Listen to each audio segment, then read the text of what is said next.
Okay, hi guys, this is Ray from Next Forex Trade.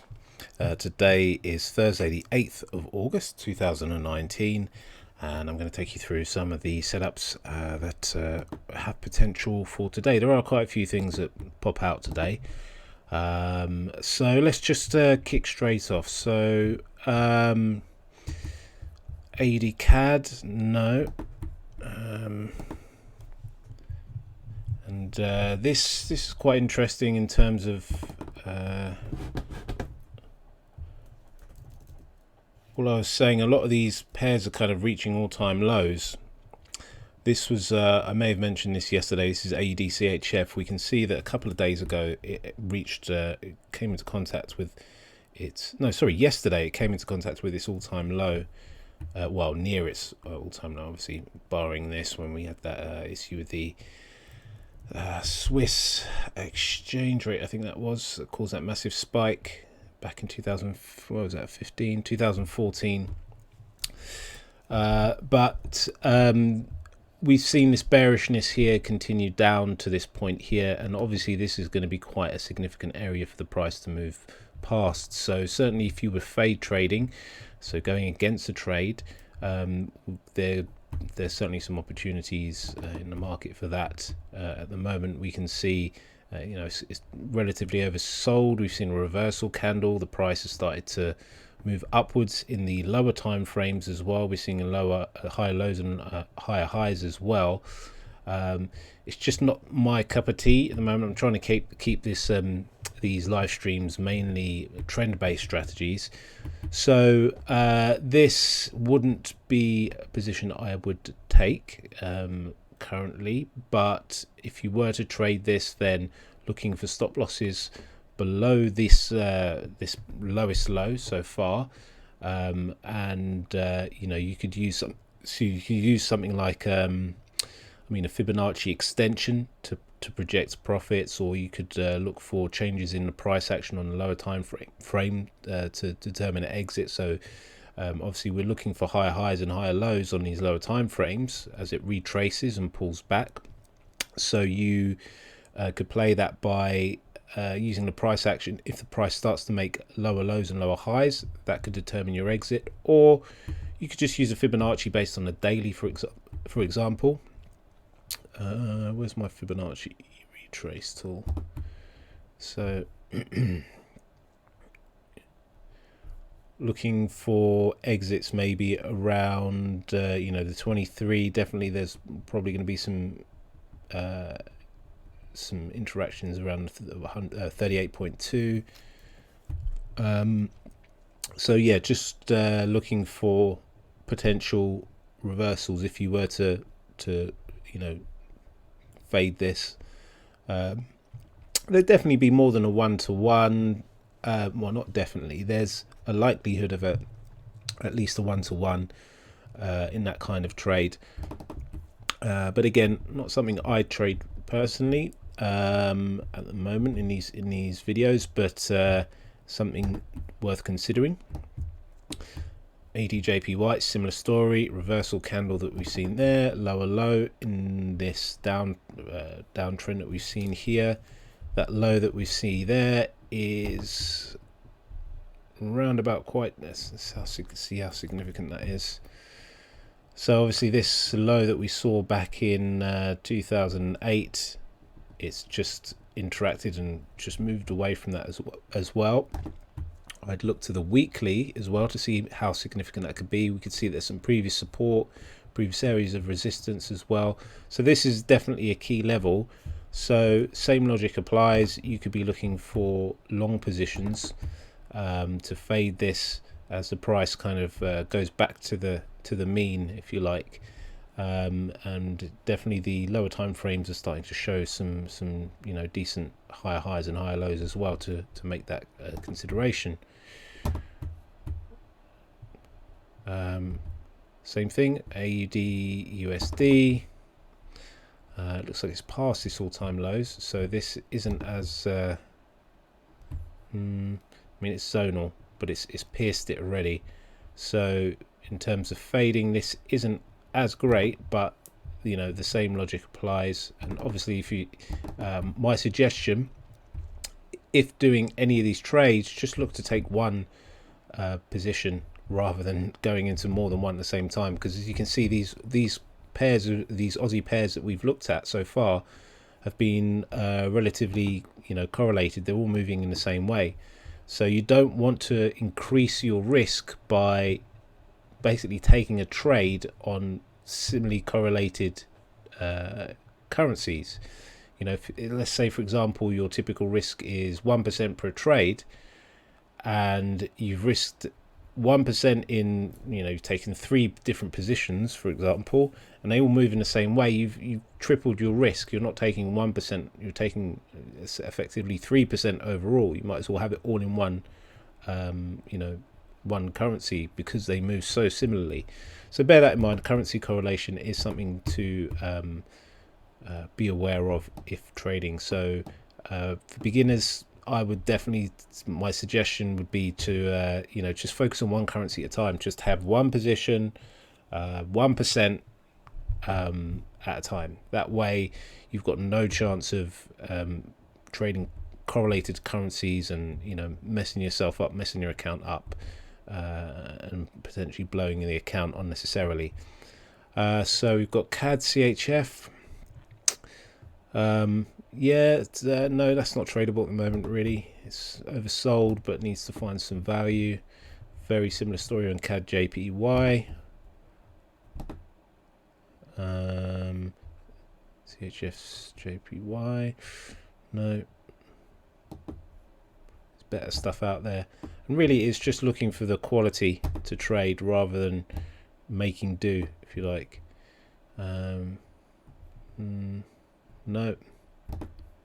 And I'm always looking at the daily here first of all.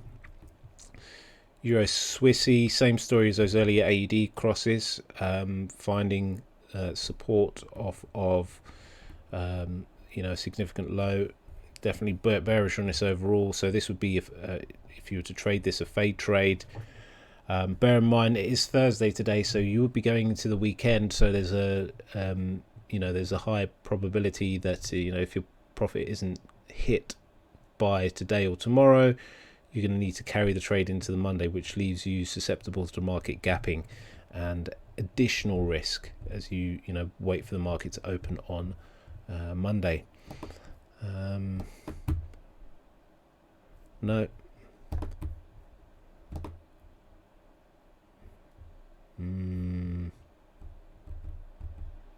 What we got here? Euro JPY.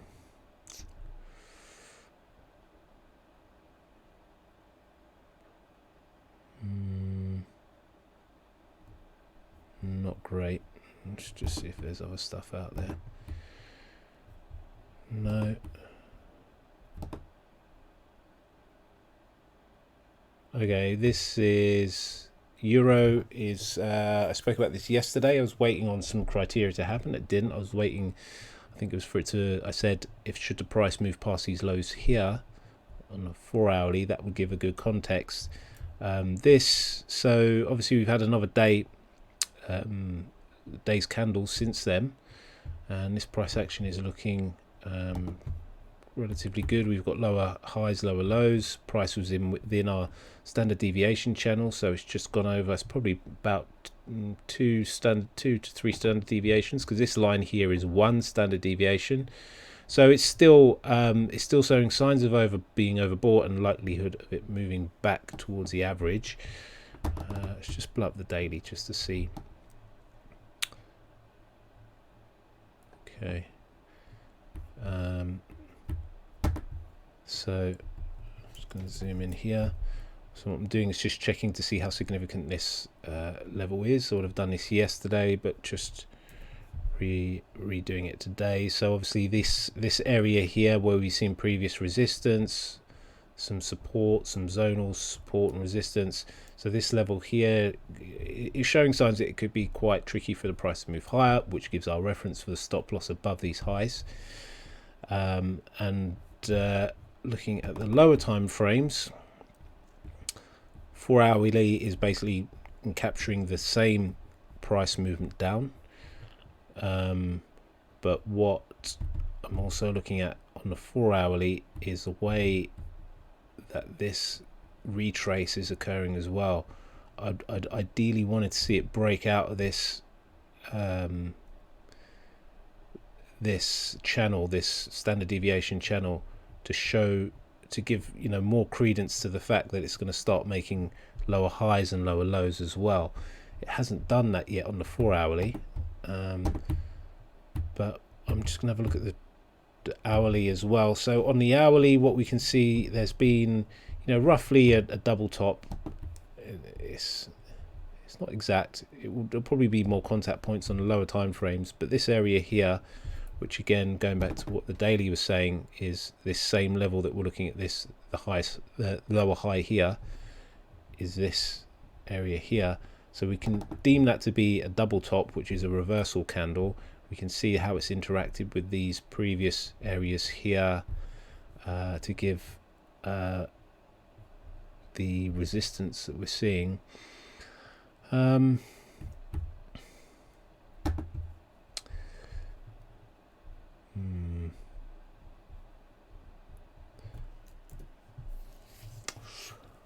Tricky one. I mean, it's not tricky. It's I mean, this. I still kind of stick by what I'm saying. I want to see it to break. I mean, you could aggressively enter based on it moving past these lows here, right? Which on the 15-minute is probably going to be, yeah. So I've captured this here. So you could aggressively enter it based on it moving past.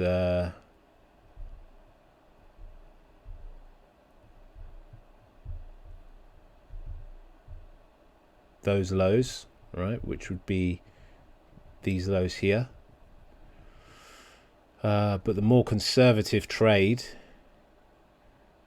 is really seeing it break, past this level here, which on the 15-minute is all the way down here. So seeing it move past these lows here, and then pull back. So what we would see if that was to happen is the hourly start to make lower highs, and the 15-minute would have naturally had to have done that because one is within the other, and it would just be a more conservative trade because the price would have basically shown us its intentions, rather than trying to preempt it too much, which it would be here. That's why I'm calling it aggressive, because the price hasn't done what we need it to do yet. The price action is still effectively saying up on our lower time frames. So we want it to show its cards and start to show signs of moving lower, move past these previous higher lows to make lower lows and lower highs, pull back and look for entry signals. So entry signal would be the fact that we'd have our standard deviation channel. It would be moving down like this, and a reversal off of the upper edge of the standard deviation channel could allow us for an entry, but probably going to be a few hours before that happens. I mean, it's just gone 6 a.m. UK time. Might see some volatility in the European market, which sees it break those lows, but yes, it's all conjecture really until the price tells us otherwise. So Euro USD, definitely one to keep an eye on. Okay. GBP AUD, this is a very interesting setup. Similar criteria, but it's a bit more as the Euro USD, but it's a bit more well formed in terms of what we're seeing. So just going through the time frames, we've got the daily lower highs, lower lows. We've seen a reversal candle off the upper standard deviation channel, giving us indication the price could move lower, and the fact that it's moved past the low already today is a good sign. This is the same move that I've captured in the 4 hourly here that we're seeing in the daily, and it tells the same story. This on the hourly is basically the retrace that we've seen on these higher time frames. So the 15 and 5 are kind of flattening out at the moment, and that's as this price is kind of coming to this pivotal kind of area, if you like. So on the hourly, we can see that we've got this kind of support area, which is the higher low, the higher low in this upward trend. And this high low is also interacted with previous kind of resistance here, support here, so zonal area here. So this is a significant level for the price to break lower than. So it'd be good if we see this price break lower and pull back. Same logic that we were using for the Euro USD. So yeah, that's two for the watch list today, really. Euro USD and GBP AUD.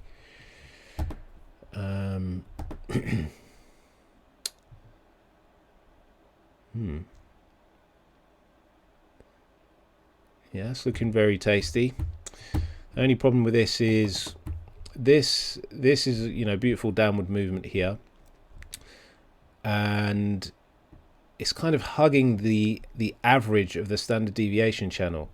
So ideally I'd like to see it interact with the with the upper edge, but we have seen kind of what's a lower high, which is at least in this upper half of the standard deviation channel. So let's just see how that high interacts. So I'm looking at this high here, this reversal type candle here, to see how it's interacted with previous support or resistance, to see how strong that level is. Yeah, there's viable areas here, previous support, and the 4 hourly as well is it's the same story as the daily. It's the same price that I've captured in there.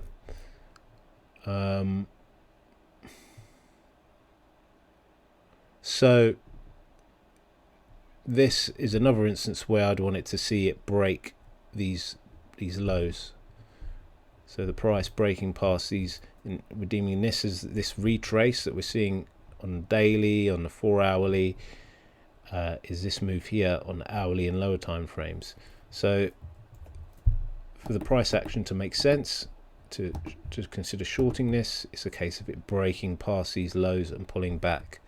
You could use standard deviation channel as well, the downward move that we're seeing there. So if it were to break, then obviously this standard deviation channel would be extended, and you'd want to see it pull back either to the average or to the upper edge to allow for an entry. But yeah, definitely bearish on this, but yeah, it's really the European sessions that are going to be the European and the US sessions which will determine an entry on this. And the thing is, I may not be around today as well to trade this, because I do need to be away from the charts for a while today. So I may miss some of this action, but say la vie, there's always going to be other opportunities. If I do miss it, I'm not going to rush in and lose any capital. So this is the GBP Swissy. No, no,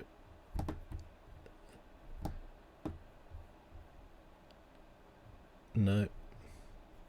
The reason I'm discrediting a lot of these a lot quicker now as well is because there's better stuff out there. Those, I mean, we've gone over about 3 that have pretty decent setups on them. So there's no point looking at the lower quality stuff to try and eke out a trade that isn't there, and it's probably going to lose you money. So on this one, let's have a look at this.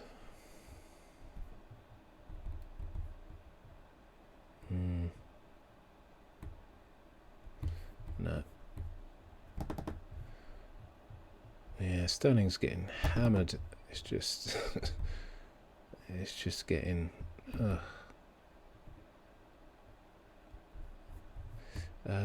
but no, that's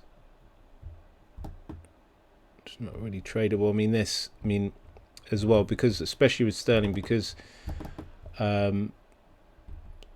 I'm not falling in love with the idea, but I'm just trying to observe what's there, because at the moment, similar story is interacting with these lows here. So I would anticipate as the price approaches this level again, it's going to have some difficulty getting through it. Now, if it does get through it as it comes nearer to this, what I would anticipate is a reaction where the price either, bounces off it, or if it breaks it, is going to break it quite violently, and move off quite fast. That's just from my experience what's likely to happen as it gets to this level.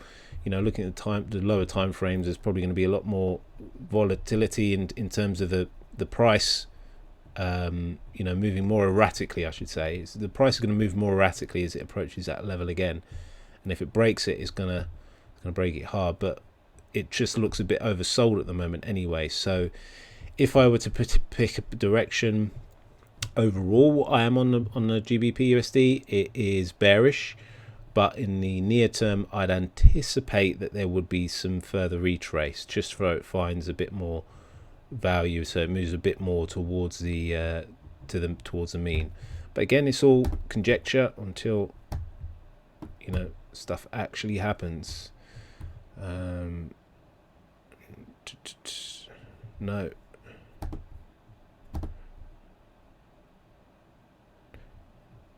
No, fadeable, but no, not with the trend.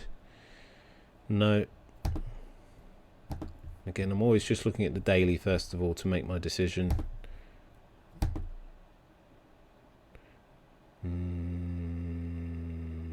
No. I don't know why that took so long.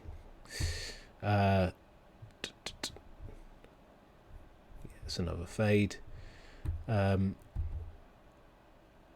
No. Okay, so hopefully there's a few good ideas that you would have got out of that. There was the euro and a few of the GBP crosses. So hopefully that's been of use for you. Again, if you have any questions, feel free to leave them in the comments below, and I will see you in tomorrow's video for Friday. And again, I don't really trade on Fridays, but we'll see what's going on in the market, see if I take any positions today, and if so, I'll discuss those in tomorrow's video. All right, see you guys later. Bye.